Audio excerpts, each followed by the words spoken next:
नमस्कार, मैं हूं मनोज वर्मा और आप देख रहे हैं अटेंशन। और आज जो अटेंशन में बात करेंगे, निगम मंडल की बारी क्या है तैयारी। जी हाँ, भले ही अभी बीजेपी प्रदेश अध्यक्ष के नाम का ऐलान ना हुआ हो, लेकिन निगम मंडलों में नियुक्तियों को लेकर सुगबुगाहट तेज हो गई है। अब राजनीतिक नियुक्तियों की आहट यूं ही नहीं है, क्योंकि छत्तीसगढ़ में निगम मंडलों में नियुक्तियां हो चुकी है। लिहाजा मध्य प्रदेश की सियासी गलियारों में चर्चा है कि बीजेपी प्रदेश अध्यक्ष के नाम का ऐलान होते ही निगम मंडल में नियुक्तियों को लेकर काम शुरू हो जाएगा। ऐसे में अब सवाल ये है कि प्रदेश अध्यक्ष चुनने में बीजेपी को कई महीने लगे, तो इन राजनीतिक नियुक्तियों में से कितना समय लगेगा और बीजेपी नियुक्तियों में किन नेताओं को ज़्यादा प्राथमिकता देगी। आज चर्चा इन्हीं सवालों के आसपास करेंगे, लेकिन पहले रिपोर्ट देखिए।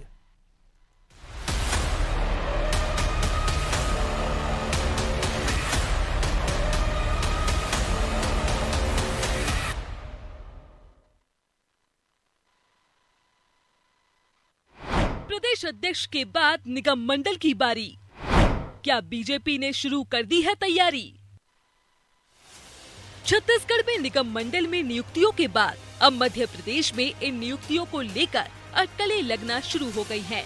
कयासों का बाजार गर्म है कि जल्द ही एमपी में प्रदेश अध्यक्ष के चुनने के बाद निगम मंडलों में किसे जगह दी जाए, इस पर मंथन शुरू हो जाएगा। दरअसल प्रदेश में कई नेता निगम मंडलों में खुद की नियुक्ति का इंतजार कर रहे हैं।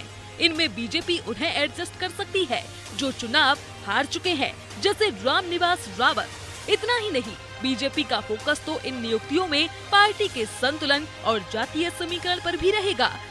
हालांकि निगम मंडल में नियुक्तियों को लेकर फिलहाल पार्टी के भीतर क्या कुछ हो रहा है, इस पर बीजेपी का क्या तर्क है, वो सुन लेते हैं। देखिए, ये सब माननीय मुख्यमंत्री जी का विशेष अधिकार है। कब किस कार्यकर्ता को कहाँ पे दायित्व देना है, कब किस कार्यकर्ता को कहाँ पे हमारा संगठन ये सब चीज़ें तय करता है, और संगठन हमारे लिए सर्वोपरि है। प्रत्येक कार्यकर्ता की चिंता हमारा संगठन करता है और यह मुख्यमंत्री जी का विशेष अधिकार है। चाहे मंत्रिमंडल की बात कर दें, चाहे निगम मंडल की बात कर दें, जब जैसी जरूरत होती है उस हिसाब से प्रत्येक कार्यकर्ता को दायित्व दिया जाता है। जाहिर है कि निगम मंडल सिर्फ जिम्मेदारी नहीं, संतुलन और सियासी सेटिस्फैक्शन का जरिया है। इसलिए बीजेपी नेता भी इसका इंतजार कर रहे हैं। वहीं कांग्रेस इन अटकलों के बहाने बीजेपी पर तंज कस रही है और बीजेपी में खींचतान के आरोप भी लगा रही है। जो आज के समय में जितना उन्माद फैला हुआ है और अनेक प्रकार से 4 से 6 जगह 6 भागों में बीजेपी बढ़ चुकी है। सहकारिता के चुनाव अभी तक ये नहीं करा पाए। मंडल अध्यक्षों, निगम मंडल अध्यक्षों में ये अभी तक नियुक्ति नहीं दिला पाए, क्योंकि ये सब दिल्ली की स्लिप से और पर्ची से चलती है। और अभी प्रदेश अध्यक्ष का जो मामला अटका हुआ है, क्योंकि इसमें ज्योतिरादित्य सिंधिया जी बहुत कुछ करने में लगे हुए हैं, लेकिन उनकी दाल गलने वाली नहीं है। देखा जाए तो अभी बीजेपी प्रदेश अध्यक्ष का चुनाव ही कई महीनों से अटका हुआ है। दिल्ली में एक रोज पहले ही इस पर बैठक भी हुई। ऐसे में निगम मंडल की नियुक्तियां कितनी जल्द पूरी होंगी, ये तो सवाल बना ही हुआ है। साथ ही किसे मौका मिलेगा और कौन इंतजार में रहेगा, ये भी सवाल आने वाले दिनों में उठेंगे ही। खैर, फैसला बीजेपी का हाईकमान करेगा, जिस पर नजर सबकी रहेगी। ब्यूरो रिपोर्ट, अनादि टीवी।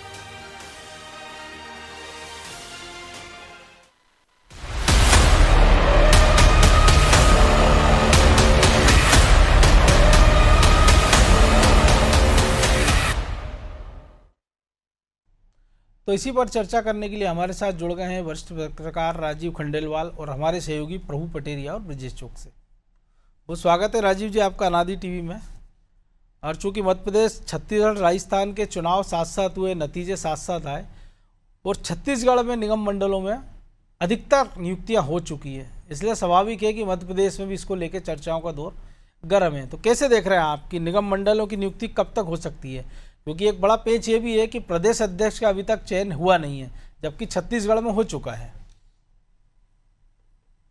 मनोज जी नमस्कार जी। आपने जो बड़ा इश्यू उठाया है, पहली बात तो यह है कि कोई कानून नहीं है इसका कि कुछ समय सीमा कुछ निर्धारित नहीं की गई है, ना ही कुछ परिपाटी है। समय सीमा की। यदि आप देखेंगे पिछली देरी पहली बार नहीं हो रही है, और आपने खुद एक बात कह दी कि छत्तीसगढ़ में वहां पर प्रदेश अध्यक्ष का चुनाव हो गया, यहाँ पे नहीं हुआ है। ये एक कारण हो सकता है, लेकिन मैं इस कारण को नहीं मानता हूं, क्योंकि एक तरफ जब कहा जाता है कि नाम तय हो गए हैं, प्रदेश अध्यक्ष के जैसे ही नाम होगा घोषित हो जाएंगे, तो मेरा ये मानना है कि यदि नाम तय हो गए हैं तो प्रदेश अध्यक्ष के पहले घोषणा होंगे, क्योंकि प्रदेश अध्यक्ष की घोषणा के बाद निश्चित रूप से प्रदेश अध्यक्ष भी चाहेगा, वो हस्तक्षेप करना चाहेगा कि अपने आदमियों को भी वो कहीं ना कहीं निगमों में एडजस्ट करने का प्रयास करेगा। एक बात। दूसरी बात जो है कि ये पहली बार नहीं है, कमलनाथ जी की सरकार को देख लेंगे आप, या इसके पहले शिवराज सिंह हमने शिवराज जी के समय भी देखा हुआ, भारती बाबूलाल गौर के समय भी देखा है। हाँ हाँ जी हाँ। तो इसकी कोई समय सीमा नहीं है। और बड़ा इंटरेस्टिंग पॉइंट है, अभी चूंकि अभी आप देख रहे हैं, अभी 4 दिन पहले ही केरला के मामले में सुप्रीम कोर्ट ने राज्यपाल और राष्ट्रपति तक की समय सीमा को निर्धारित करने का प्रयास किया कि उसकी भी कोई समय सीमा वहां नहीं थी। तो ऐसा कोई प्रयास निगम मंडलों के अध्यक्षों की नियुक्ति के समय में कोई न्यायालय द्वारा कहीं नहीं हुआ है, और ना ही कोई ऐसी परिपाटी कस्टम बना है, कस्टमरी लॉ भी नहीं बन पाया। लेकिन अब इसमें कोई कोर्ट भी तो नहीं जा सकता ना कि जो कोर्ट ये कह दे कि भैया इतने समय सीमा में आपको नियुक्ति करना है। बिल्कुल, क्योंकि स्टेचरी नहीं है, ये प्रावधान स्टेचरी नहीं है। दूसरी एक बात जो भाजपा के प्रवक्ता जी ने कहा, केसरवार जी ने, कि जो ये नियुक्तियां हैं ये सीएम का डिस्क्रिशन है। यदि सीएम का डिस्क्रिशन है तो प्रदेश अध्यक्ष की वेट की बात क्यों की जा रही है? पहला सवाल। तो लेकिन आप वो प्रवक्ता और क्या कहेगा जी, वो ये तो नहीं कहेगा ना कि मैं घोषणा दे रहा हूं, मैं सूची दे रहा हूं, वो तो यही कहेगा बेचारा। निश्चित रूप से वो गलत, वो ये कह सकते थे कि भाई पार्टी का निर्णय, पार्टी हाईकमान निर्णय लेगा, प्रदेश बॉडी निर्णय लेगी, वो तब होगा। लेकिन इन्होंने स्पेशली ये कहा कि ना केवल मंत्रिमंडल का बल्कि निगम अध्यक्षों की नियुक्ति का विशेषाधिकार सिर्फ मुख्यमंत्री जी का है, जो तथ्यात्मक रूप से भी गलत है और व्यवहारिक रूप से भी गलत है। हो सकता है भाजपा में परिपाटी हो, नई शुरू कर रहे हो वो है। नहीं, यदि नहीं, वही तो आपसे कह रहा हूं, यदि ये परिपाटी होती तो फिर 2 साल होगा ना मुख्यमंत्री जी को बने, तो प्रदेश 1.25 साल हुआ है, दिसंबर में बने थे, 1.25 साल हुआ है। हाँ, 1.25 साल। लेकिन प्रदेश अध्यक्ष के लिए वेट नहीं किया जाता ना, जैसा कहा जा रहा है, आप ही लोग बता रहे हैं, आपके मीडिया लोग ही बता रहे हैं कि प्रदेश के बाद होगा, तो प्रदेश के लिए डिपेंड क्यों किया जाता? तो ये डिस्क्रिप्शन, और आप जानते हैं कि कितना डिस्क्रिप्शन आज की भाजपा में नेताओं को है। हम तो अभी निगम मंडल में रहे ना, प्रदेश अध्यक्ष को है जी, ये आप भी जानते हैं। इसलिए प्रदेश अध्यक्ष सिर्फ मुख्यमंत्री, निगम मंडल, निगमों के अध्यक्ष जो हैं सिर्फ मुख्यमंत्री के विवेकाधिकार कोटे में होंगे। ये बात तथ्यात्मक रूप से और व्यवहारिक रूप से दोनों गलत है।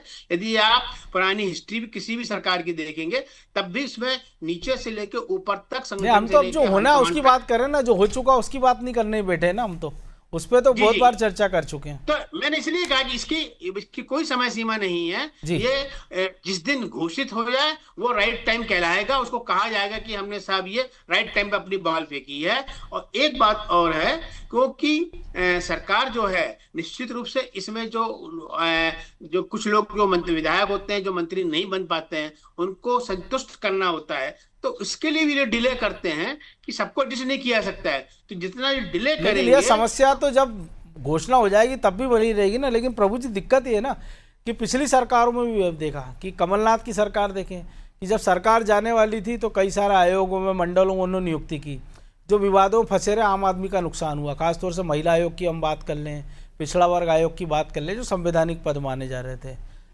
अब की बात करें, शिवराज जी ने जब बनाए, नई सरकार आई जब मोहन यादव सरकार, तो पुराने सारे निगम मंडलों के लोगों को हटा दिए, जबकि कई बार हमने पहले देखा कि वो कंटिन्यू भी रहे।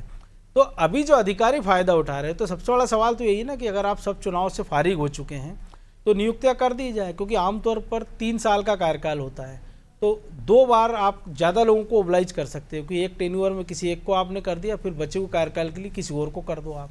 लेकिन हो ये रहा कि कार्यकर्ता और नेता तो इंतजार कर रहे हैं, मजे अफसर कर रहे हैं। ये मनोज जी, जो आपने कहा अधिकारी फायदा उठा रहे हैं, मजे अफसर कर रहे हैं, ये क्या मतलब है? मैं थोड़ा सा इसको समझाएं। हेलो सर, मतलब जो भी उनके पास पावर है, हेलो सर, मैं ये कह रहा था, जब आप बोलेंगे ना तो आप सामने बताइएगा, ऐसे बोल के बोलिएगा, नहीं तो। जी हेलो।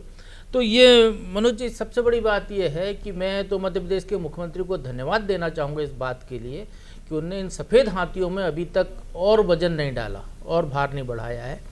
निगम मंडल जितने भी हैं, आपको याद होगा, आपने हमने भी स्टोरियाँ देखी हैं, की हैं, ज़्यादातर निगम मंडल जो है सफ़ेद हाथी साबित हो रहे हैं। वो जिस उद्देश्य से बनाए गए थे उस उद्देश्य की अब वो पूर्ति नहीं कर पा रहे हैं, तो इसलिए वहाँ पर जरूरत नहीं। और यदि हम इसी 1.25 साल की बात करें तो बगैर अध्यक्षों की 1.25 साल में तो कामकाज हुआ ही है ना। टेक्स्ट बुक कॉरपोरेशन ने किताबें छापी हैं, माइनिंग कॉरपोरेशन ने खरियानों की लीज का काम देखा है, जो भी आय होती है वो आय दी है। तो ऐसे जितने भी जो कॉरपोरेशन बने हैं उनमें कामकाज तो लगातार चल रहा है।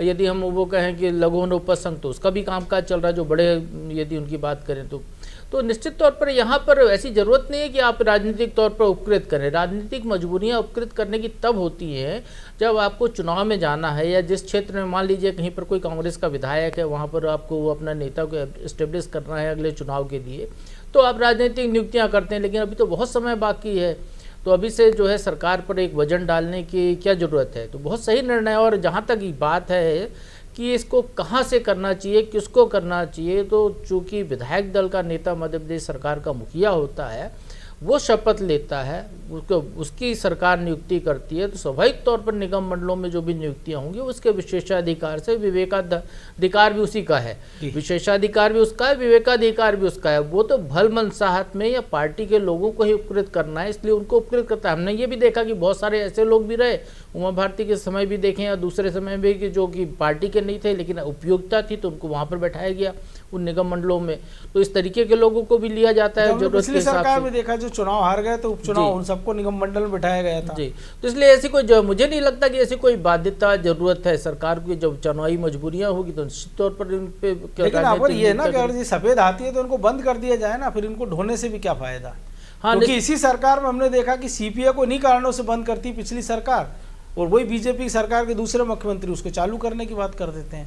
इसी सरकार में हमने देखा इसी सफेद हाथी के कारण सड़क परिवहन निगम बंद कर देते हैं बाबूलाल गौर, ये सरकार उसको चालू कर रही है। नहीं मनोज, यहाँ थोड़ा समझने की बात है, सीपीए निगम मंडल नहीं है, एक एजेंसी थी जो 3 विभागों, कारण तो यही बताया गया है। और सड़क परिवहन निगम जो था मध्य प्रदेश का, उसको बंद करने का मामला सालों से चल रहा है, कोर्ट में है। और जो नई एजेंसी बन रही है, जो नया वो बन रहा है, वो सड़क परिवहन निगम नहीं है, वो एक बॉडी बन रही है जो कि नई परिवहन व्यवस्था को कंट्रोल करेगी। तो उस तरीके की व्यवस्था नहीं हो रही है जैसी कि पहले थी।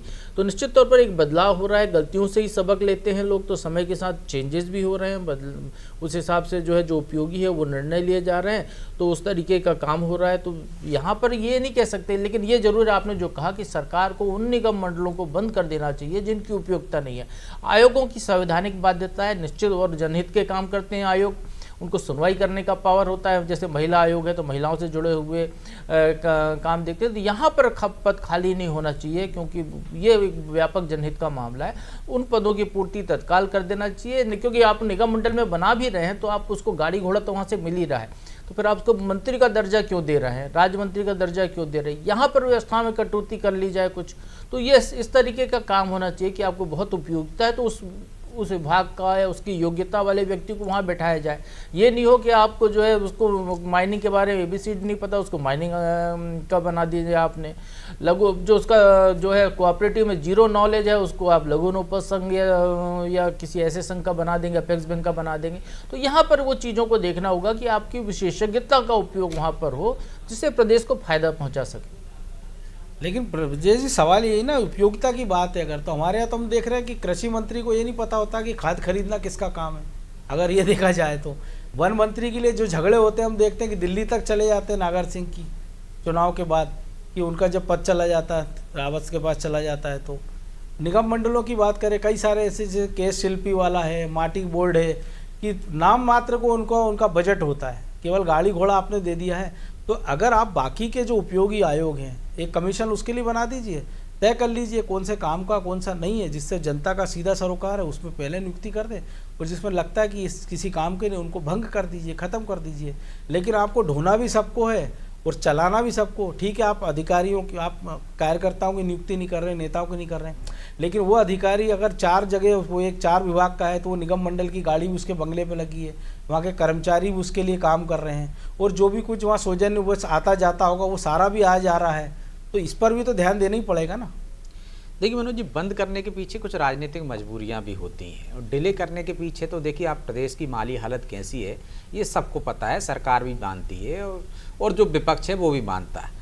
रही बात अभी आप नहीं कर रहे नियुक्तियां तो उसकी वजह से हो सकता है फ़ायदा ही है। रही अधिकारियों की बात तो अधिकारी काम कर ही रहे हैं जैसे प्रभु जी ने बताया, लेकिन वो उसका दुरुपयोग कर रहे हैं। ये एक बात डाक की तरह आपको ध्यान रखकर उस पर कार्रवाई करनी चाहिए कि भाई यदि आप कोई दूसरे विभाग के प्रमुख हो या उस विभाग के पास आपको है तो गाड़ी वही मिलेगी। जैसे हम पेंशन की कह सकते हैं कि एक ही पेंशन मिलना चाहिए आपको, उसी तरीके से यदि जो आपको सुविधाएं हैं, चाहे माली से लेके चाहे आपको खाना बनाने से लेके जो सुविधाएं जो हैं वो आपको उतनी मिलनी चाहिए, गाड़ी एक ही मिलनी चाहिए। तो आप देखिए गाड़ी का कुछ नहीं है, निगम मंडल की आपके पास जिम्मेदारी है तो चलिए आपने वहां से गाड़ी बगाड़ ली, लेकिन जो एक ही विभाग में है वो भी तरह तरीके से गाड़ियां निकाल लेते हैं। बिल्कुल, तो ये तो सरकार को देखना होगा कि वो अधिकारियों पे किस तरह से लगाम कसे।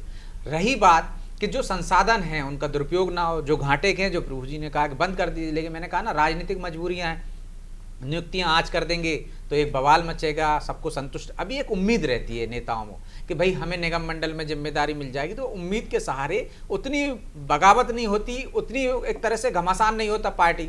आज आप 100 लोगों को चुन लेंगे, बाकी के 100 लोग भी जो दावेदार थे उनको तो एक तरह से निराशा हो गई कि 3 साल के लिए गए या 5 साल के लिए गए हम, जब तक ये सरकार है। तो वो जो एक विवाद सा खड़ा होता है, जो पार्टी में एक जो संकट खड़ा होता है, उसके लिए इनको डिले किया जाता है। दूसरी माली हालत रही, अब जो निगम मंडल बंद हैं या बंद कर दिए गए हैं उनको चालू करने का जो प्रभु जी ने बताया कि आपने कोई चीज़ बंद कर दी है और यदि आप उसको आगे बढ़ाएंगे, अब जैसे परिवहन निगम की बात कर रहे हैं, परिवहन निगम आप सरकार की जिम्मेदारी है ना, परिवहन की है, स्वास्थ्य की है, शिक्षा की है, किसकी जिम्मेदारी है मनोज जी? यदि एक गांव में घाटे का है तो प्राइवेट वाला तो उधर चलाएगा नहीं। एक जिले में यदि जा रही है तो भोपाल से रायसेन वाला रूट यदि घाटे का है तो कोई नहीं चलाएगा, इंदौर वाला प्रॉफिट का है तो सब चलाएंगे। तो सरकार की जिम्मेदारी होती है कि भाई उस रूट पर भी तो लोग रहते हैं, उनको भी तो परिवहन से आने जाने की जो कमजोर लोग हैं उनके लिए बस मिलना चाहिए। तो ये सुविधा कौन देगा? ये सरकार देगा, सरकार की दायित्व है। लेकिन ये सरकार तो हम देख रहे हैं जो शहरी क्षेत्रों में पैसा इतना करोड़ों रुपया देती है कंपनियों को, उनकी गाड़ियों आप देख लीजिए, भोपाल इंदौर में कितनी गाड़ी सड़क पर चल रही है कि पहले 50,000 लोग उनमें यात्रा करते थे, अब 15-20,000 लोग मुश्किल से यात्रा कर पा रहे हैं। निश्चित तौर पर यात्रा कर पा रहे हैं, उसमें व्यवस्था को दुरुस्त करना होगा ना। ये तो नहीं होगा उसकी आसान तरीका बंद कर दीजिएगा। सरकारी अस्पताल में तो प्राइवेट अस्पताल ज्यादा हो गए तो कहो कि सरकारी अस्पताल ही बंद कर दिए जाने चाहिए, वो एक समाधान नहीं है ना। आप वहाँ जो व्यवस्थाओं की कमी है, जो यदि बसों की वो दिक्कतें हैं तो वो दिक्कतों को दूर करना चाहिए, उसको नए सिरे से यदि उसमें जो खामियां हैं उनको दुरुस्त करना चाहिए। ये सरकार का दायित्व है। या तो हाथ पे हाथ धर के नहीं बैठा जा सकता ना कि यदि बसें नहीं चल रही हैं, इतनी खराब हैं, तो जिस तरह से बात हो रही है कि भाई अपडेट हो रहा है, नई ई बसें आ रही हैं, तो किस तरह से घाटे कम होंगे, किस तरह से सुविधाएं बेहतर हो यात्रियों के लिए और नुकसान भी कम से कम हो और यात्रा की सुविधा भी मिले। तो ये दायित्व सरकार का है, सरकार उस दायित्व को पूर्ति करने की कोशिश करती है। कुछ गलतियां पहले हो गई तो उनको दुरुस्त करती है। रही बात जो निगम मंडलों की, जो पहले भी जो प्रभु जी ने भी कहा कि ये वाकई में हाथी है मनोज जी। आप देखिए विशेषज्ञों की आपने बात कही है कि अब ये तो लोकतंत्र की खूबी भी है ना कि जो 5वीं पास है, जो अनपढ़ है, वो सदन में जनता उसको चुन लेती है तो जाता है, तो अब उसको जिम्मेदारी तो देना ही पड़ेगी। तो विभाग कौन चलाता है? ज्यादातर अधिकारी चलाते हैं, लेकिन निगम मंडलों में नियुक्ति आपको जनता से नहीं कर रहे हो ना, आप विशेषज्ञों को कर सकते हो। आपने अच्छा जिक्र किया, अधिकारी तो सारे पढ़े लिखे हैं ना, लेकिन जबलपुर कलेक्टर को पता है कि जनता लुट रही है, आम आदमी उपभोक्ता, वो पेरेंट्स तो 20 करोड़ रुपए वापस करा देते हैं फीस के, लेकिन बाकी जगह नहीं हो रहा। वहाँ भी तो पढ़े लिखे अधिकारी बैठे हैं ना। तो जो सफ़ेद हाथी उनको छोड़ दीजिए, जो सफ़ेद हाथी बने हुए सरकार के नाम पर, प्रशासन के नाम पर, उनकी भी तो नकेल कस ली जाए। ठीक है, नियुक्ति बाद में कर दीजिए आप। तो ये नकेल कसेगा कौन? ये सरकार ही कसेगी ना कि जब एक कलेक्टर कर रहा है, कोई हम देख रहे हैं कोई नवाचार करता है, कोई कलेक्टर करता है, या कोई एक जिले में अच्छा काम होता है तो उसको हम जैसे पायलट प्रोजेक्ट के तौर पर कि जिले में कोई योजना लेकर आते हैं मनोज जी, तो ये सरकार का दायित्व है कि सरकार को लगता है कलेक्टर ने बहुत अच्छा काम किया, जनता के हित में काम किया, इससे फायदा होगा, लेकिन उसको दूसरे जिलों में लागू करवा दे। एक सबको ऐसे निर्देश दे दे कि जो इस तरह के मापदंडों का पालन नहीं कर रहे उन पर कार्रवाई की। लेकिन वहीं तो दिक्कत आ जाती है, राजनीति वहीं आ जाती है मनोज जी, क्योंकि जितने सारे स्कूल हैं, जितने सारे कॉलेज हैं, आप देखिए लोग कौन है उसमें, कुछ ना कुछ राजनीतिक लोग ज़्यादा से ज़्यादा हैं और कुछ ऐसे लोग हैं जो एक तरह से हम कह सकते हैं, उसको माफिया भी कह सकते हैं कि शिक्षा माफिया है, कि किस तरह से ऊपर तक उनकी पकड़ है, उनकी पहुंच है, तो सरकार निर्णय नहीं ले पा रही। तो जनता के हित में सरकार निर्णय ले, ये कोशिश हो, अच्छी बात है जो कलेक्टर ने किया है। बाकी कलेक्टरों को किसने रोका है? या तो वो अपने काम ईमानदारी से नहीं करना चाहते, या वो सरकार के प्रेशर में, वो राजनीतिकों के प्रेशर में, कुछ लोगों के प्रेशर में, एक कलेक्टर प्रेशर में नहीं आया तो बाकी के अधिकारियों पर भी ये जिम्मेदारी आती है कि वो भी कर सकते हैं, एक ने किया है। और पूरी जिम्मेदारी तो सरकार पर आती है, यदि बेहतर काम कर रहा है कोई जगह जिले में अच्छा काम हो रहा है तो पूरे प्रदेश में लागू कर देना चाहिए। यदि आप लाडली बहना योजना से आपको राजनीतिक फायदा हो रहा है तो आप तमाम राज्यों में लागू कर रहे हैं, लेकिन एक जिले में लोगों को फायदा हो रहा है लेकिन उसका आपको राजनीतिक लाभ नहीं दिख रहा है तो आप उसको लागू नहीं कर रहे हैं। तो ये किसकी नाकामी है? ये सरकार की नाकामी है। उसको काम करना चाहिए जनता के हित में, जिसके लिए सरकार ने चुनी है। यदि वो नहीं करती है तो जनता को सोचना चाहिए कि वो कैसे लोगों को चुन रहे हैं। तो ये जनता के ऊपर है ना। 5 साल में आपके पास मौका आता है कि भाई आपने हमारे हित में काम नहीं किया, लेकिन वहां पे अलग अलग तरीके से हित देखे जाते हैं ना। तो ये जनता भी उसके लिए दोषी है ना मनोज जी, सरकार ही अकेले दोषी नहीं है कि भाई आप में से लोगों को चुनिए जो बेहतर काम करें। वो तो प्रयास करते हैं ना, लेकिन वो जिनको चुनते हैं वो रेत माफिया को पेट माफिया बता देते हैं, फिर क्या करे जनता? तो अगली बार उनको मत चुनो ना, जनता के हाथ में ये ना कि आप पेट माफिया बना रहे थे। अब आइए जब मैदान पे आएंगे वोट मांगने तो हिसाब मांगिए उनसे। हमने नेताओं को दौड़ाते हुए भी जनता को देखा है। जब जनता जागरूक हो जाएगी मनोज जी तो नेता फिर इस तरह के बयान देना ही बंद हो जाएंगे। बिल्कुल। चलिए, अब वक्त इतना ही था। बहुत धन्यवाद आपका खंडेलवाल जी। तो निगम मंडलों में नियुक्तियों का सबको इंतजार है। अब वो कब होती हैं, किसकी होती है, क्यों होती है, ये भी दिलचस्प होगा। लेकिन सबसे बड़ी बात यही है कि जो सफ़ेद हाथी बन गए हैं निगम मंडल या उपक्रम जो भी सार्वजनिक क्षेत्र के, या तो उनको बेच दिया जाए या उनको भंग कर दिया जाए, क्योंकि ये समय की मांग है। क्योंकि जिन उद्देश्यों के साथ उनको बनाया गया था उनमें से ज़्यादातर निगम मंडल अब उस उद्देश्य में खरे उतरते नज़र नहीं आ रहे हैं। अटेंशन में आज इतना ही। मुझे दीजिए इजाज़त और आप देखते रहिए अनादि टीवी। नमस्कार।